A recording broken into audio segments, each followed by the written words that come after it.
Bütün Kırgızstan Madumarov. Урматтуу кесиптештер, биздин айткан коллегалардын маалыматтарына ыраазычылык билдиришибиз керек. Жакшы маалымат берилди. Бирок айтылган сөздөн майнап чыгыш үчүн, жыйынтык чыгарыш үчүн мен сунуштайт элем. Ушул айтылган маалыматтардын баарын бириктирип, тийиштүү комитет менен күчтүү бир токтомдун долбоорун даярдап, кезексиз түрдө биздин жогорку кеңешке киргизиш керек. Ошол токтом катарында кабыл алынышы керек. Токтомдун аткарылышын көзөмөлгө алуу тийиштүү комитеттерге жүктөлүшү керек. Мына ошондо жыйынтык чыгат. Анан азыр биз маалымат катарында айтып койдук, бирок андан майнап чыкпай калышы мүмкүн. Протоколдук тапшырма менен жогорку кеңештин токтомунун экөөнүн айырмасы чоң. Биз каттуу токтом алышыбыз керек, и токтомдун аткарылышын көзөмөлгө алышыбыз керек. Бул биринчиси. Экинчиси, мына кайрылуу боюнча саат 2-де эгер тийиштүү кызматтардын жетекчилери келип маалымат бере турган болсо, мына ошол маалыматты уккандан кийин кайрылууну кабыл алганыбыз туура болот. Себеп анын мааниси да, маңызы да өзгөрүп кетиши мүмкүн. Ирети менен кетели. Рахмат. Рахмат. Масалиев, Бүтүн Кыргызстан фракциясынын мүчөсү. Саламатсыздар, урматтуу кесиптештер. Мындай маселени добушка коюп чечпейт. Мындай маселени сиз мына айтылды, ар бир фракция талкуу жүргүзүп, жардамдын формасын өздөрүн табыш керек. Мен ойлоп атам, бул практика бир аз туура эмес. Эгерде биз жардам берели десек, биз ушул жерде өкмөткө конкреттүү түрүндө тапшырма беришибиз керек. Ушул айылдарга мынча дотация бергиле, ушул ишкерлерге мынча сууда 5% бергиле деп. Мына өкмөт айтып атат, биз өткөн жылды профицит менен бүттүк. Кудайга шүгүр, жакшы, эгер ушундай болсо. Ошол акчаны жумшашыбыз керек. Биз берген 1 миллион, 2 миллион тагдыр чечпейт. Ал жерде миллиондогон сом керек болот. Ошондуктан мен сунушум, мына биз талкуулагандан кийин токтом кабыл алып, ошол жерде конкреттүү түрүндө тапшырма бериш керек. Биринчи, каржылоо маселеси чечиш керек. Чегараны эртең чеч десеңер чече албайт ал. Бирок каржылоону чечиш керек. Мына токтом өткөндө Камил Эжекебиз айткан, токтом чыккан, буйрук чыккан, тескеме чыккан. Бирок ал жерде конкреттүү жазылбайт да, ал чегараш айылдарга кандай жардам берилет? Салык антисиз деле төлөбөт эч ким салык тиякта. Анан льготный налоговый режим деп кимге? Айылдарга деп жазылат. Айылдар налог төлөбөйт. Жарандар налог төлөйт. Ишкерлер да салык төлөйт. Ушунун баарын тактап жаздырып биз токтомго же токтом менен өкмөткө жана биздин тийиштүү комитетке тапшырма берсек, ошондо жардамыбыздын формасы болот. Мындай жөнөкөй жардам берген, ал сиз кесиптешим айтып кетти, ар бир фракция өздөрү талкуу жүргүзсүн, бирок токтом менен чечилбейт деп ойлоп атам да. Рахмат. Рахмат. Исхак Абсаматович, анда мындай кылсак, азыр саат 2-де атайын кызматынын жана чегара кызматынын маалыматынан кийин токтом долбоорунда карап чыгалы, анан кайрылууну да ошондон кийин чечели. Туура болот. Анан эмгек майнабызды которуп берүү жөнүндө анда ыктыярдуу түрдө ар бир фракциянын деңгээлинде тиешелүү чечимдерди кабыл алалы. Каршы эместерби? Анда ушундай чечимге келдик. Рахмат.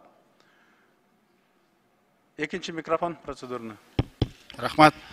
Жана айлыктарды эгерде биз бардыгыбыз макул болуп чече турган болсок, анда талант Турдунович бир адресине берсек жакшы болот эле. Жөн эле Баткен областын эмес, айтор бир проблеманы чечүү. Жана айтып кеткен элдик депутаттардын тобунан да айтып кетпеди, бир мектеп боюнча. Ошол мектепкеби же башка бир нерсеге адресине берсек, ошондо туура болот эле. Рахмат. Рахмат. 4-нчү микрофон. Рахмат, урматтуу төрага. Социалдык саясат боюнча комитет ишти жүргүзүп баштаганбыз. Министерстволордон тиешелүү уже информацияларды сурап бардыгын биз даярданып атабыз да, Баткенге выездное заседание кылайлы деп чечтик. Себеби комплексный анализ кылып, баягындай токтомго биз материалдарды даярдашыбыз керек деп мен ойлоймун да.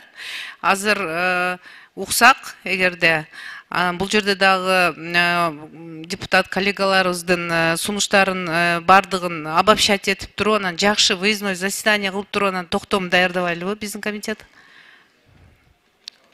Рахмат. 5-нчи микрофон. Чоң рахмат. Талант Турдунович, айлыкты эч ким аябайт. Бирок ошол эле убакта ал конкреттүү даректүү жумшалыш керек жана өз убагында акча жетиш керек. Мына өткөн 6-чы чакырылышта дагы чек ара чыгып чыкканда 1 айлык айлыгыбызды которгонбуз. Анда 120 депутат болчубуз. Бирок кийин ошол 4-5 айдан кийин дагы Баткенге жеткен жок. Качан жетти мен билбейм. Качан жетти, кимге жетти? 5 айдан кийин кайра ушул жерде талкууладык. Жанагы 5 ай мурун которгон айлыгыбызды эмне кылабыз? Акча турат деп. Ошондуктан бул жөн эле мындай айтылган сөз же популизм болуп калбаш керек да. Эгерде которсок, конкреттүү мөөнөтүн могул мектепке же могул имаратка, могул жолго деп беришибиз керек. Анан мындай практикада болгон. Өткөндө да которгонбуз 1 айлык айлыктарыбызды. 5 айдан кийин депутаттар сурап жүрөт, ошол айлыкты эмне кылалы? Котордук эле, акча турат дагы эле. Каяка жумшайбыз? Өкмөткө беребизби, же Баткенге түз беребизби, же элге бөлүп таратабызбы деп. Ошон үчүн максаттуу, конкреттүү чечип алып туруп, азыркы Марлен Абдрахманович айткандай, мындай даректүү берели, эгер ошондой болсо. Өткөнкүдөй болуп дагы айлыкты которуп коюп, анан ал мындай жолдо калбаш керек да. Рахмат. Турайтас Жанар Кубанычевич, ушундай маселе болгон, адресный бирөөсү айткан больницага которуп берели, бирөөсү айткан айыл өкмөткө, бирөөсү спецсчетко. Ошондой талкуулоо болгондон кийин анан бул маселе талашып тартышып атып, анан жалпы спецсчетко которулуп берилген. Бул маалымат үчүн азыр дагы эгерде кааласак, биз азыр даректүү кылсак болот. Ар бир фракция Баткен областтык администрация менен байланышып, муктаждыкка карата айылга даректүү кылып которуп берсек болот ар бирибиз. Анда бирдиктүү кылбастан ар бир фракция өзүнчө которуп берсин. Менимче ушундай кылсак туура болот. 6-чы микрофон. Рахмат. Токтогул шайлоо округу Сулайманов.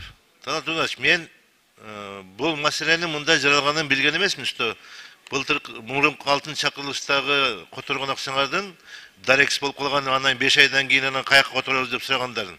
Буга окшогондорго кандай чара колдоnuш керек? Мына адамдын көйгөйү жаралып атса, элдер жардам берип атса, ошол акчаны убагында которбогондорду кандай чара колдоnuш керек буларга? Мен айтайын деп атканым да бир жолу.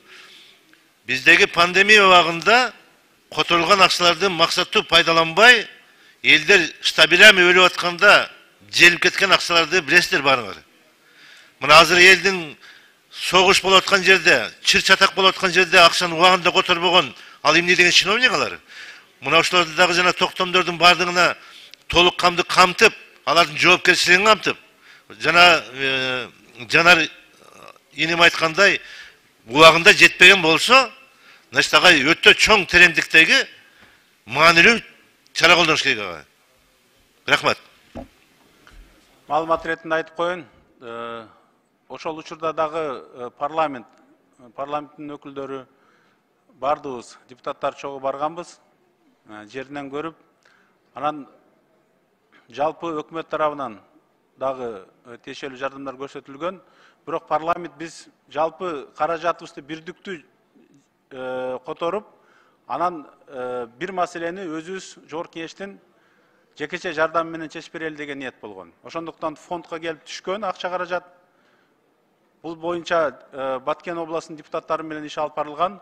Бирок акча турган, бирок кайсы объектини ушул акчага бүтүрүш керек, сунуштар келип түшкөн эмес. Биз күткөнбүз. Анан сунуш келип түшпөгөндүнө байланыштуу кийин каражат турат деп анан жалпы эсептөө счетуна которуп бергенбиз. Ниет конкреттүү өзүбүздүн каражат менен бир объектини бүтүрүп берели баштан аягына чейин деген ниет болгон. Ошон үчүн эмеде счетто акча каражаттар турган. Азыр болсо кичине башкача кылайлы деп атабыз. Азыр мына фракциялар өзүңөр түз байланышып каражаттарды даректүү которсоңуздар болот. Ошондой менимче туура болот го.